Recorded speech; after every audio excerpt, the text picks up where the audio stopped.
Hello, everyone. So welcome to the first video. I think this is week 8 now, give or take a few days, on exponential. So this week we're going to talk about exponential functions, and actually we're going to be talking about exponential functions for several weeks. I've kind of briefly alluded to them before when I was discussing like concave up versus concave down type things, but I didn't really do anything in detail. So I want to start with a very kind of silly example of where you might encounter an exponential function, and then go from there. And the first video will just be like doing some very basic properties of exponentials, stuff you've probably seen before. And the second video will get more into the calculus of these creatures, so to speak. Okay, so suppose we have a bacterium. So start with a bacterium, which divides every hour. How many bacteria, plural, do we have after 5 hours? Okay, so let's just draw a picture of the situation. So you start off with some bacterium, maybe it has little tentacles or something, right? And bacteria can reproduce asexually, they can clone themselves and just divide. And so after an hour, it divides into 2 new but genetically identical bacteria. All right, so say 1 hour later. And an hour after that, its offspring, that looks like a sun,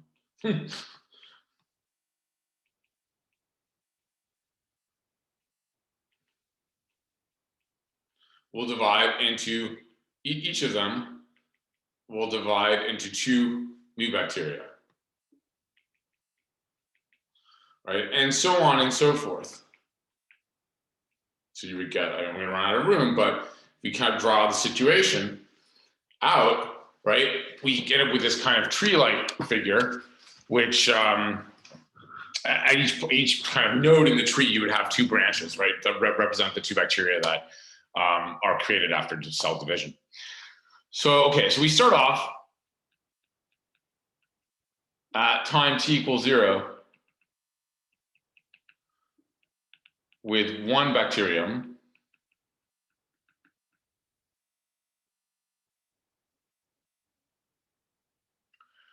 And okay, we can see like after 1 hour,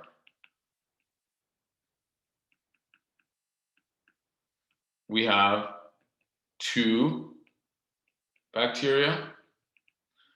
And visualize the situation in this like little diagram, right? So for each of the 2 bacteria, we have at the first hour, we get 2 more bacteria at the second hour, right? So for each guy, we have these 2 branches, right? So we get, after 2 hours, we have 2 times 2 equals 4, right? Equals 2 to the 2 squared bacteria.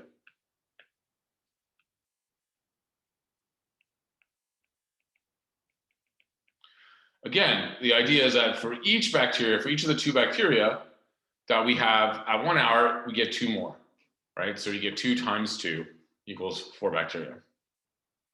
Okay, and then at the third hour, I kind of ran out of room, but you could imagine, right? So for each of the bacteria, for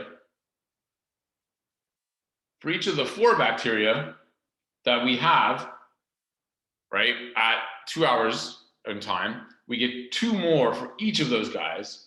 So we get 4 times 2 after 3 hours, or 8, right? So after 3 hours,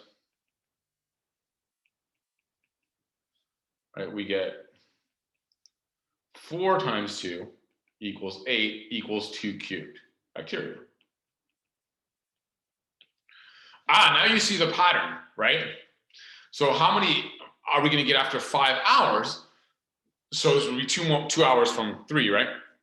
So each hour we get 2 more for each bacteria that are present. So we just keep multiplying by 2 every hour to figure out the population of bacteria at an arbitrary time t after we started observing the growth. So we see that after 5 hours,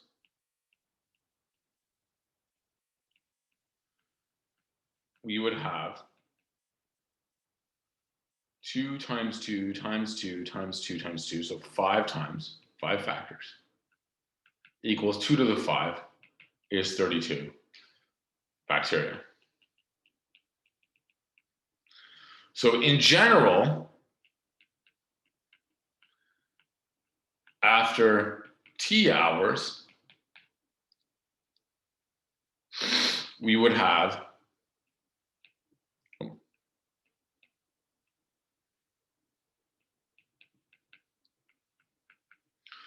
f of t equals 2 to the t bacteria.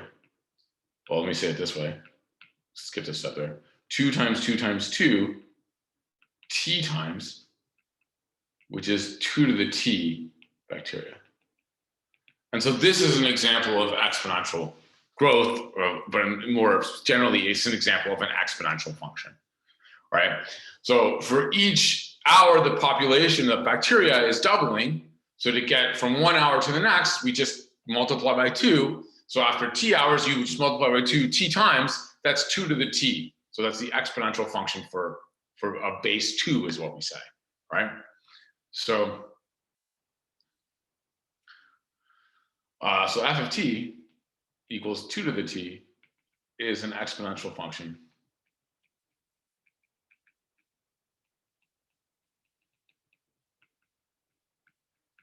of base 2.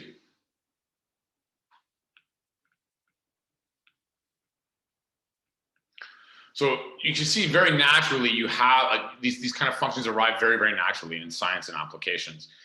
Another place where they arise, although this is substantially more complicated, is in the spread of COVID, which has been dominating our lives recently. And again, this is quite a bit more complicated, but the idea, you might have heard that the COVID numbers grow exponentially. So the idea behind this is that you have one person who's infected, and they can then infect several people around them, which in turn can go on to infect several other people. So like the bacteria situation, right? You have the virus, presence of virus infections in a population can grow exponentially if you don't have any mitigation, right? And so it's a very kind of simplistic, the model of uncontrolled spread would be an exponential function. Like for the bacteria, the base is not necessarily 2, it's not necessarily 3 either. I've just drawn this like simplistic picture, but in real life, of course, you have these mitigation matters, you have people have immunity, you have mask wearing and so forth, and that slows down the spread.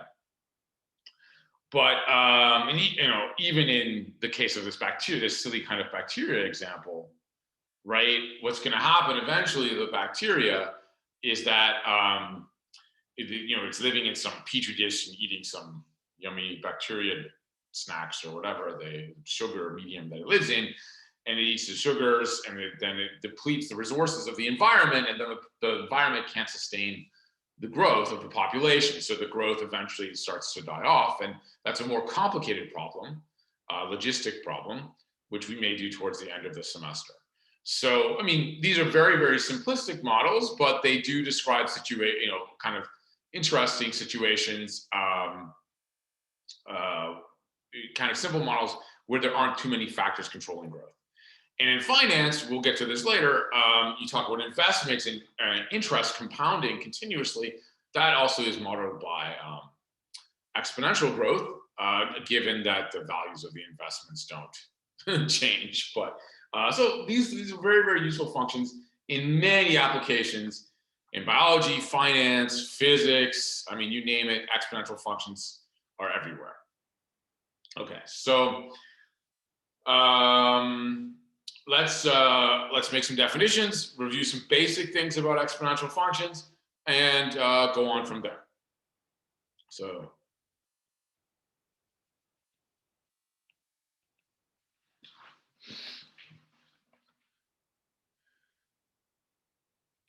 let a be a positive number.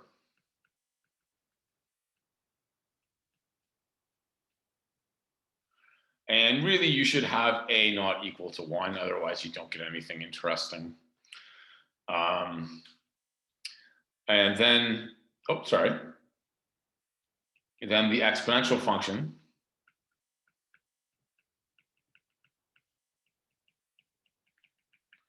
of base a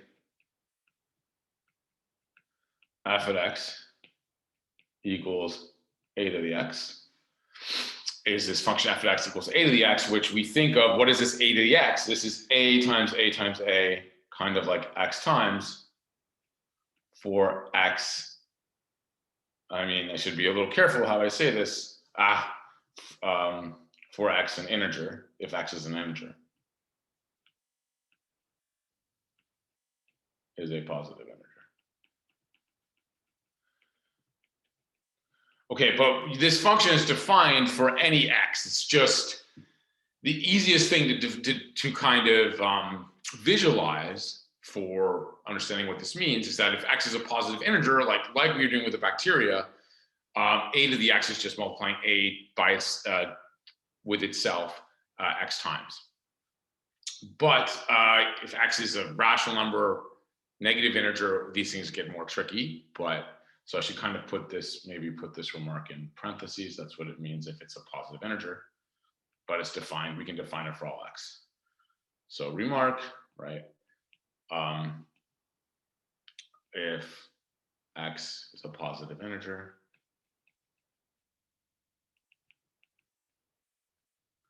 a to the x is a times a, x times. So for example, a to the 5 is a times a times a times a times a 5 times, like we did in the bacteria example. But we can define a to the x for any real number x.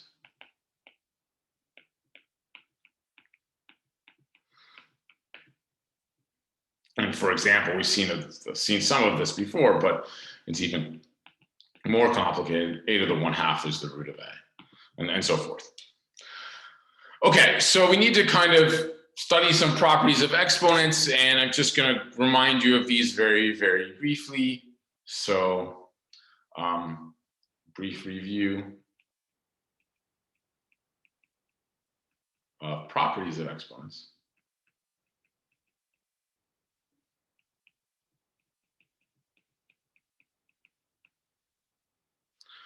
So, and it's kind of in a table. If you look at the type notes, which I loosely am following, it's kind of in a little bit of a table.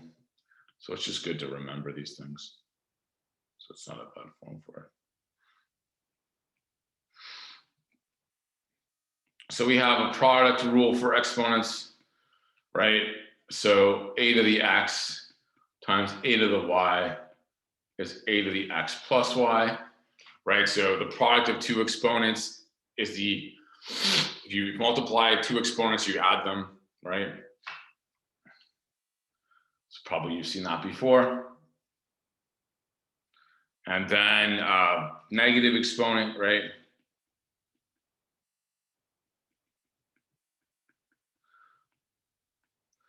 Right, we talked about this a lot when we were talking about the power rule.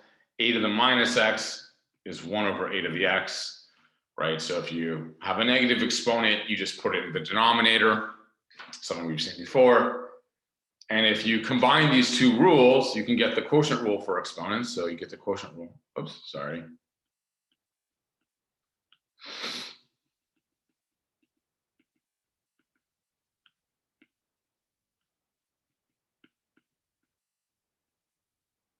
So you get a to the x times a to the minus y is a to the x minus y. I'm going to run out of room.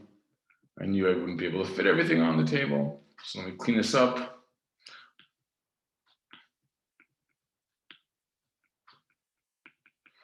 Is a to the x over a to the y.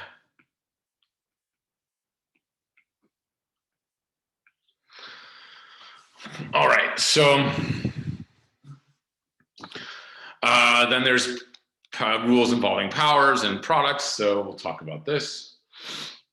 So exponent to a power.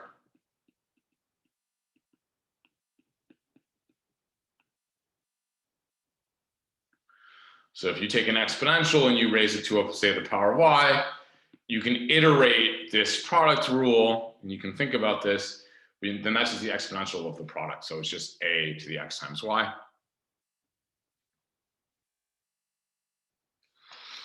And there's more things like this. If you have two numbers, a, b, and you raise it to the x, so I should put this, sorry, this doesn't really have much of a name, but it's kind of exponential of product.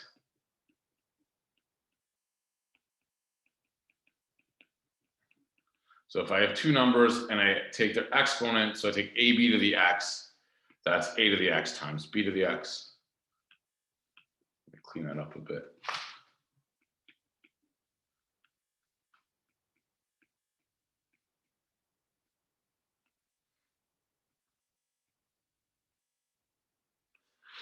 And similarly, you can have an exponent of a quotient.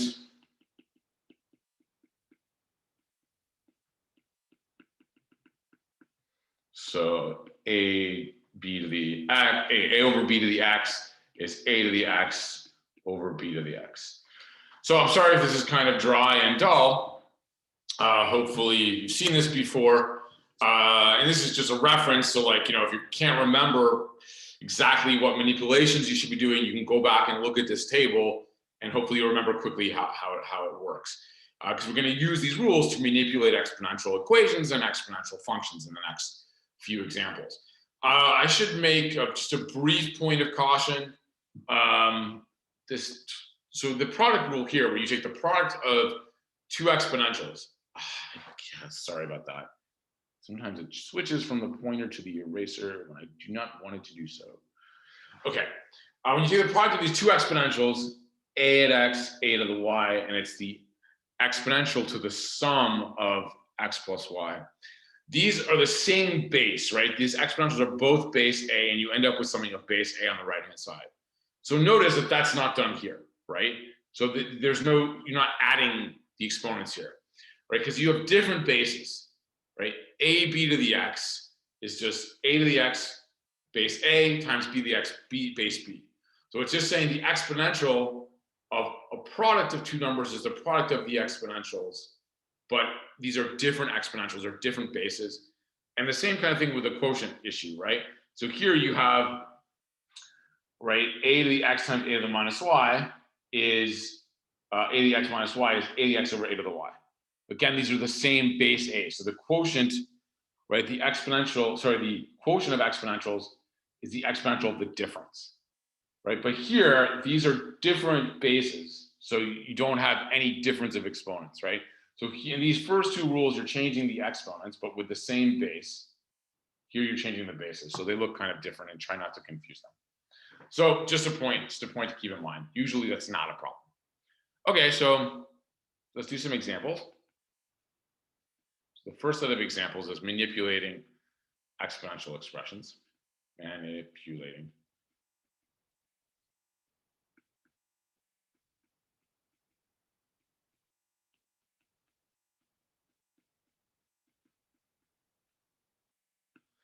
Exponential expressions. So what I want to do with the following expressions, so write each expression that we'll study, each expression below. In the form 2 to the kx or 3 to the kx for a suitable constant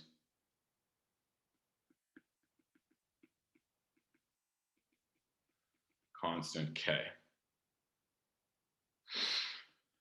Okay, so let's play with this a bit. So for the first one, you'll see what I mean when we do the examples. So we have 3 to the minus 5x over 3 to the minus 2x, right? And we want to write this as 3 to the kx. So we're going to go up to our little handy dandy table, and we see that we can rewrite the quotient, right, of the two exponents as a single exponent using this quotient rule, right, as a difference of exponents.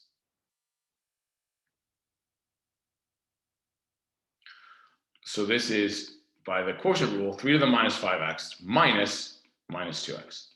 Now careful, right? There's a minus here because this is negative. So from the quotient rule,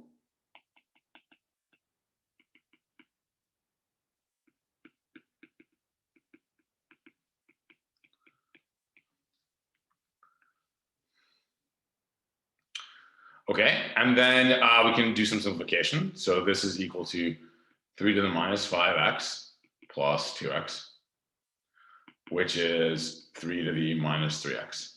So there we go. We've written this expression. So we have this expression, 3 to the minus 5x over 3 to the minus 2x is 3 to the minus 3x. So we've written it as 3 to the kx for suitable k, namely k equals minus 3. Okay, that's good. Okay, so now we're going to do the same thing with a different, I'll let you look at that for a second. And then we'll do the same thing with a different space, with a different kind of expression. And we'll see that we need to do a little bit of simplification before we just plow into the exponential rules in the next problem. Okay, so now let's look at the expression 16x over 8 to the minus x. Now remember what the question's asking, right? We want to write each expression in the form 2 to the kx or 3 to the kx for some suitable constant k. And I look at this expression here, I got 16x, 8 to the minus x, neither of which automatically involves 2 or 3. But then we need to remember, go back to like our little bacteria example at the beginning, right? 8 is a power of 2, right? 8 is 2 cubed, it's 2 times 2 times 2. And then 16, if you multiply 8 by 2, you get 16. So 16 is also a power of 2. It's 2 to the 4. So using those facts, we can manipulate this expression and write it as a power of 2. So recall, 2 cubed is 8, and 8 times 2 equals 16, right, which is 16, implies that 16 is 2 to the 4. Okay, so we can substitute these expressions in to this quotient here. So,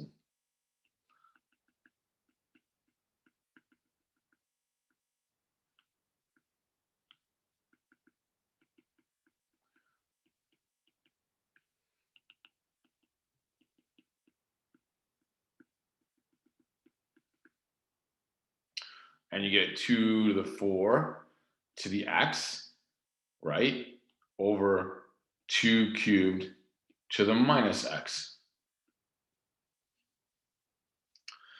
Now we need to use, now we have everything to base 2, but we need to use laws of exponents or properties of exponents to help us simplify this. So we go back up to our handy dandy table, which is way up here now.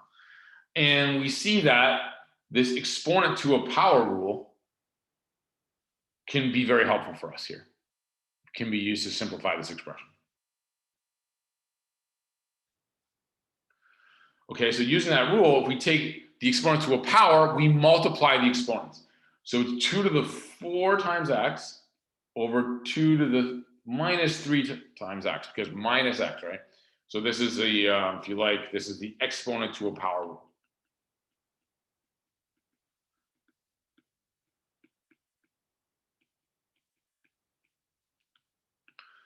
And now we can use another, right? So this is writing down here, 2 to the 4x, 2 to the minus 3x. We can use the quotient rule again. And we get 2 to the 4x again, minus 3x. So we get 2 to the 7x. So summarizing, putting it all together, we get, we have found that, where do we start with? 16x to the over 8 minus x is 2 to the 7x. So we've written it as a power of 2. So 2 to the kx, where k is here 7. Okay, so I should say this was the quotient rule again, if you like. So here we have used the quotient rule again.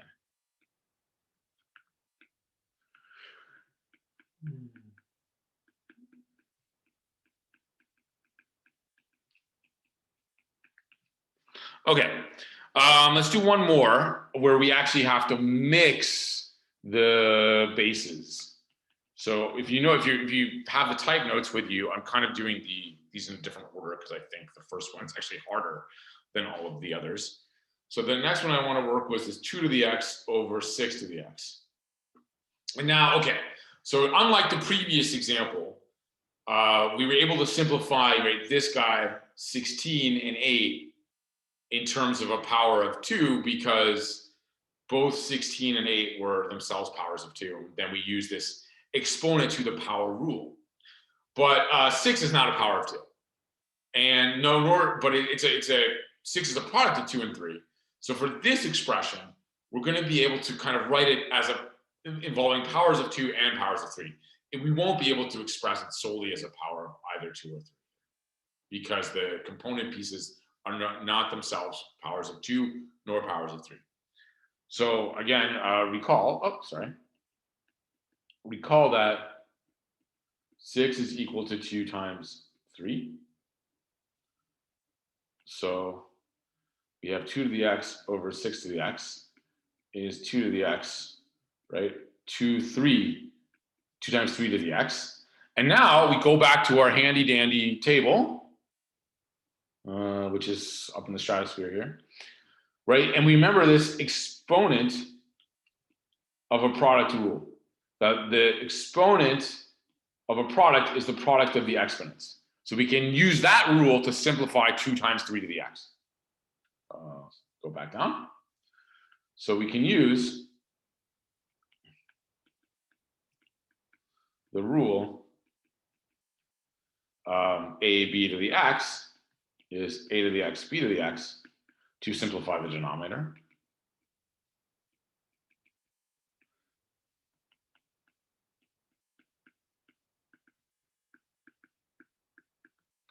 Okay, let's do that. So we would get 2 to the x,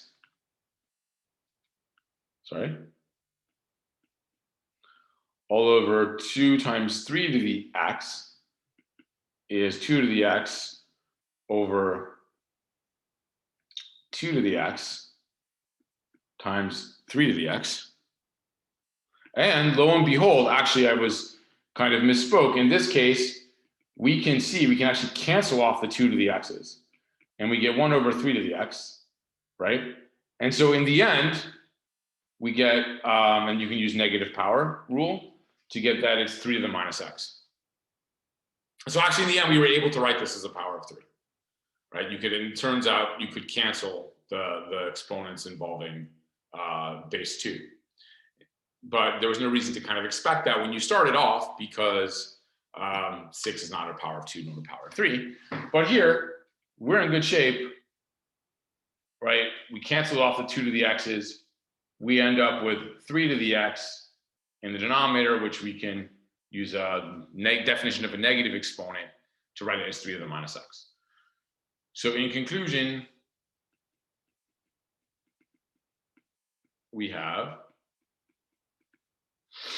2 to the x over 6 to the x is 3 to the minus x. Okay, so I should say here, this is this negative exponent.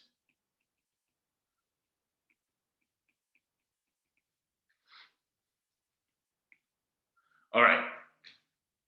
So let us, so those are just manipulating exponents. So now what I want to do is solving an exponential equation. So this is the next activity. solving an exponential equation.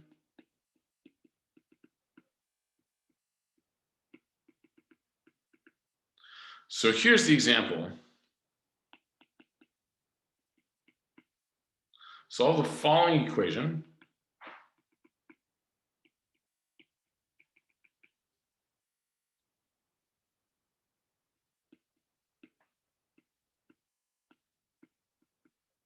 So 3 to the 2x times 3 squared, all raised to the 4th power, for x. So, equals 27 for x.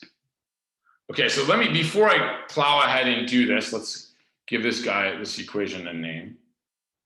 Call it star.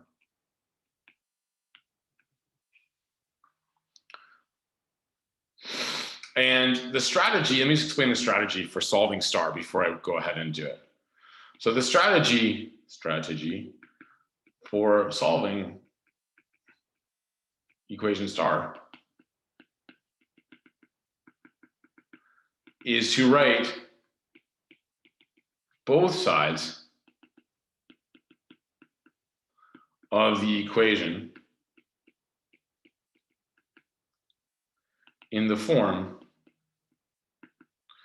3 to the kx for some k. Or so I should just say, not necessarily 3 to the kx, but in the form, even more generally, in the form 3 to the a for some expression a.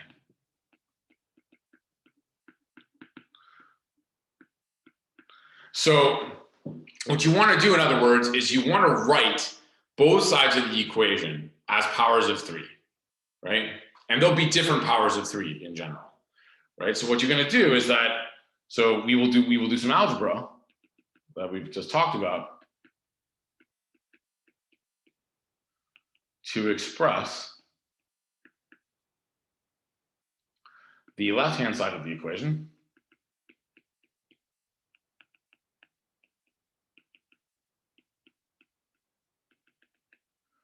as 3 to the a for some a. And we will do some algebra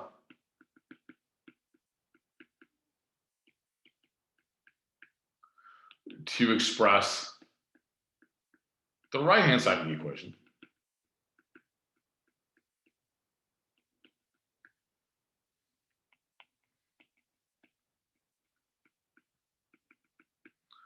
as 3 to the b for some b.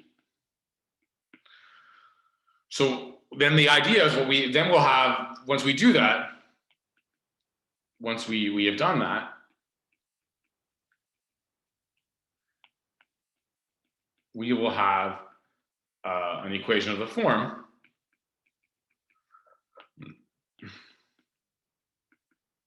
3 to the a equals 3 to the b. All right, and then we can conclude a equals b and solve this equation for x.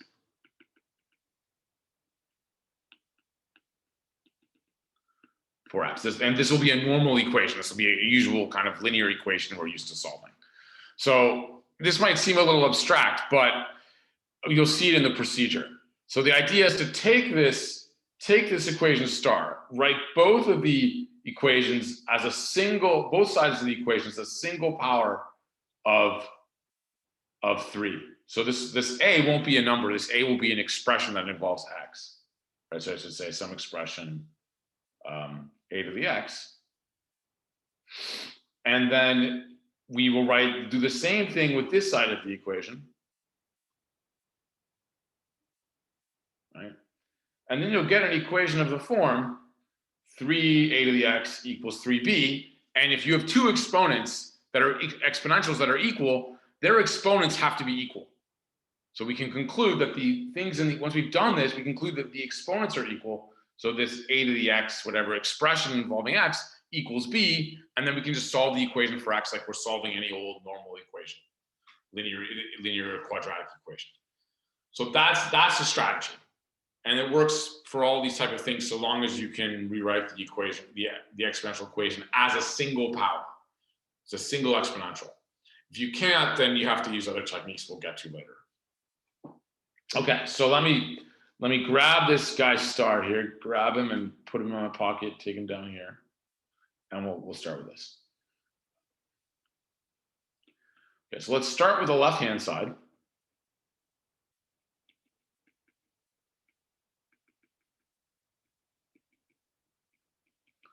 The left-hand side.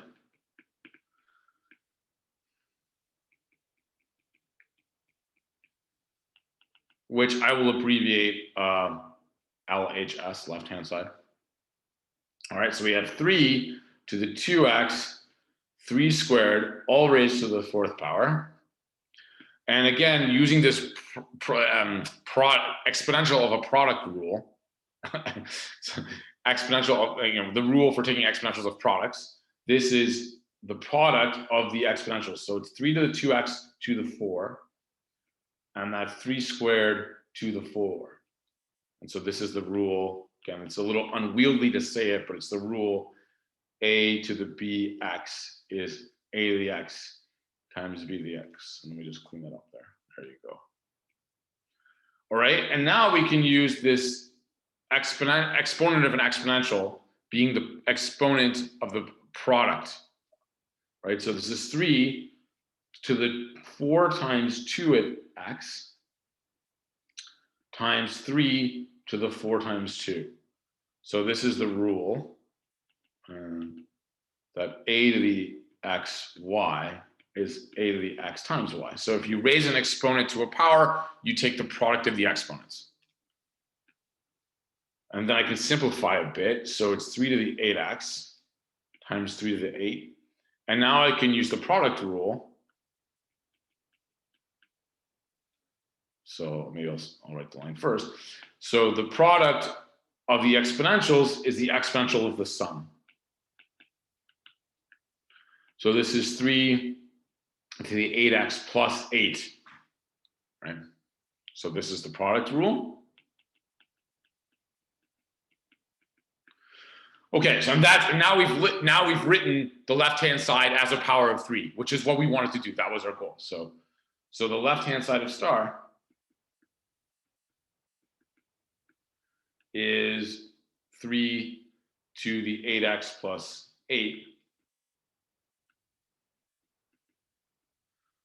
Right, so in the notation above, right, so well, we're not worried about that. Okay, so now we need to work with the right-hand side.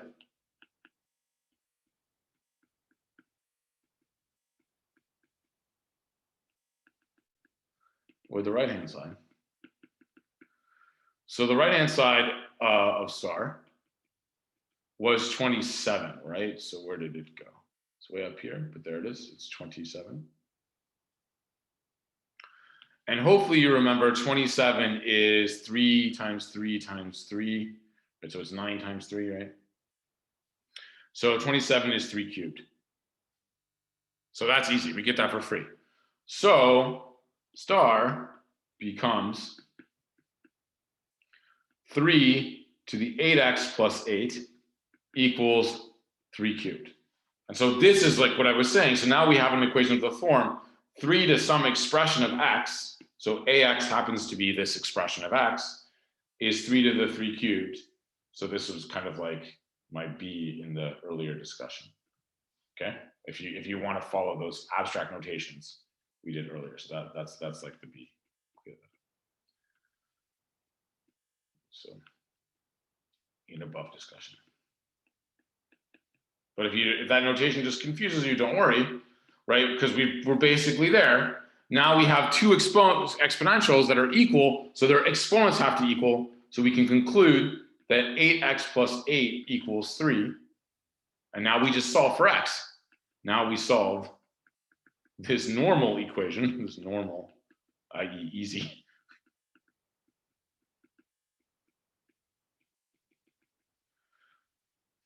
For x. Okay, so we do that, we get 8x equals 5. And so we get x equals 5 over 8. And that's our guy. Okay, so that's it for the first section of this material. It's not very, very hard. I hope you've seen some of this before.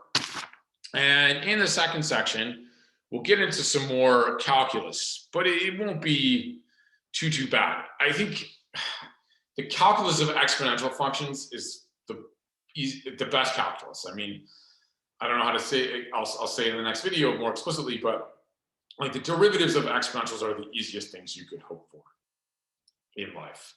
And that's kind of also why they're really, really important in models for modeling things like bacterial growth, interest, wind resistance, all kinds of phenomenon, because the derivatives are so natural and so easy. But that's something you may not understand for quite a while until you see a lot more examples of these type of things. But that's something to look forward to in the next video. Hope this wasn't too boring, probably mainly review, but it's good to see it nonetheless. Okay, so I will see you guys in the next video.